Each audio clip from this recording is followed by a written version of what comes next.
Welcome into another episode of the Los Angeles Rams Insider Podcast on Sports Illustrated. From the Fans First Sports Network, I'm Tom Cavanaugh. You can follow me at TCAV30 on Twitter/X. Follow our insider pages at Rams Insider on SI and type in Rams Sports Illustrated into your search bar. Today we're going to be looking at the opposing side's injury report that finalized and came out earlier this week. We got the Buffalo Bills at 10-2 coming to SoFi Stadium to play the Rams. Not too banged up are the Bills, just like the Rams continue to get healthier. But there are some lingering issues, injuries that could play a role this week. A couple of guys that are questionable that could play, have it in the past few weeks. We'll get to it, and then also three key stats for a Rams win in Week 14, trying to upset the Bills. So first, we'll start. Nobody has been ruled out for the Bills. Their injury report in full was released yesterday. And you look up and down, there's 5 guys that are questionable. 3 are non-starters, and the other 2 are huge in the passing game. 2 of the top 3 in receiving yards for this team. Let's get the backups out of the way. Dwayne Carter, he's got a wrist injury. Full practice this week. He's a backup at the defensive tackle position. Dylan Grable, he's an offensive tackle with a groin issue. He was a full participant, questionable, still backup as well. And then Quinton Morris, he's the backup tight end with a shoulder and groin. He was a full participant on Friday. He is also listed as questionable. Now, the 2 injuries that really stand out are both on the offensive side of the ball, as we mentioned. In the passing game, you got starting tight end in his second year, Dalton Kincaid. He's dealing with a knee injury and has for the past couple of weeks. And then you got Keon Coleman, who's got a wrist issue.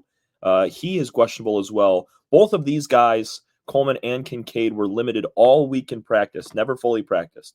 We'll start with Kincaid. He's been out the past 2 games with this knee injury, and yet he still is 3rd on the team in receiving yards.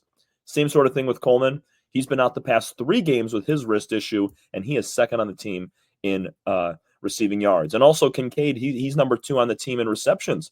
He's got 34 of those so far this year for just under 400 yards and a couple of scores. Coleman, just over 400 yards receiving with 3 touchdowns most of the season he's been healthy. It's just been of recent that he has been out. Same with Kincaid.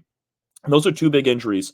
If neither play, the Bills didn't have either of them last week or the week before, and they combined for 65 points over their last 2 games. So, obviously they're needed in the offense to help out, production and everything and scoring points and controlling drives. But when you look at what they've been able to do without these guys, it's impressive. So I think it's a little bit easier for the Rams if one or neither play, just to kind of focus on the run game, focus on getting Josh Allen, keep him in the pocket, James Cook holding him to less than 4 yards per carry.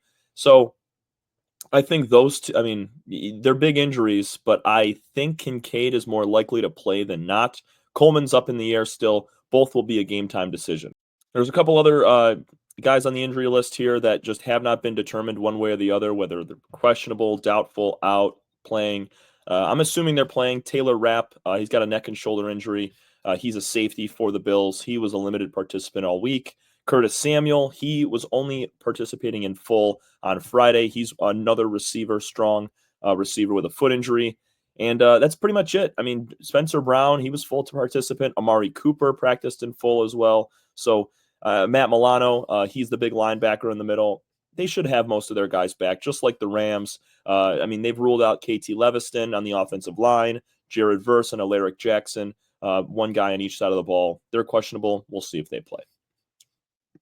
Now moving on to the 3 key stats that the Rams will need to achieve to get a win at home in Week 14 on Sunday afternoon. It's going to start first, as we just mentioned, talking about James Cook and Josh Allen, holding those guys to under 90 combined rushing yards.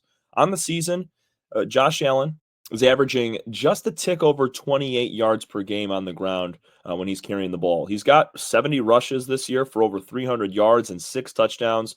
He is more so going to run in the red zone. Obviously, when you only have 300 yards and you've scored 6 times, a majority of those carries are coming inside near the goal line. And then for James Cook, he's been pretty solid this year, averaging just under 80. Just under 70. So if they're able to kind of combine those numbers, keep Cook and Allen at their averages, you come out with about 90 yards, and I think that gets it done on the defensive side. When you look at the receiving core for this Bills team, they're a little thin. Khalil Shakir is their number one receiver. He's really the only guy right now that's a huge threat in the pass game. I mean, he's got over 60 receptions. He leads the team in multiple categories. And then, as we talked about with the injuries, Keon Coleman's second in involvement. So is Dalton Kincaid in third. Everybody else kind of trickles down and doesn't have that same sort of impact that Coleman, Kincaid, and Khalil Shakir have. So if the Rams were able to limit the rushing game, which is the strong suit for the Bills, they should have a much easier time defending the pass. Secondly is going to be offensive efficiency inside the red zone. They got to be 50% or better in the red zone. Over the past couple of weeks, last week they were great against the Saints. They did a really nice job. But in weeks past against really solid defenses, they've struggled. Did not do well against the Eagles. The Dolphins, who had a really strong defense as well, did not do well against them. They were okay against the Patriots, who, they have an okay defense. But the Saints last week, they were one of the worst in the league, and the Rams took advantage. They're going to be playing a completely different team this week on the defensive side of the ball. So trying to find a way to go 2 of 4, 3 of 5, which is a little better than 50%, something like that. That can help you win this ball game because the Bills are going to put up some points. It's not like they're going to be shut out or put up 7 to 10 points. They're going to get close to 20, maybe more. So to keep pace and to stay in this ball game, that's a big factor. And then key stat number 3 is kind of along the same lines. Rams got to have over 250 passing yards and score 20 or more points to stay in the contest. The Bills are the second best scoring team in the NFL behind Detroit. They're averaging just about 29 points per game, and they've been juggernauts all year. Their last 6 games, they've scored 30 or more points, and if the Rams want to have any shot, they're going to need to put up at least 20 in this game. They have to. They've not played well at home recently. They're 0 for their last 2 at SoFi Stadium. But, we've seen opposing teams come out and play well at their home field. I expect that same thing to happen. I expect the Bills to play very well. It's just going to be on the Rams to kind of make it a shootout, score a ton of points, or being able to limit Allen and Cook in the rush game and finding ways to create some turnovers, which the Bills are very good at. Rams need to return that favor. And if Stafford, he's combined for 8 touchdowns and 0 interceptions in his last 3 games. And if he throws for over 250, receivers get going with Nakua, Robinson, Kupp, all those guys, and then also Kyren Williams on the ground. He's coming off a 100-yard performance against the Saints. Rams will be in good shape. It'll be a close game down the stretch, and that's all you can ask for in this type of situation.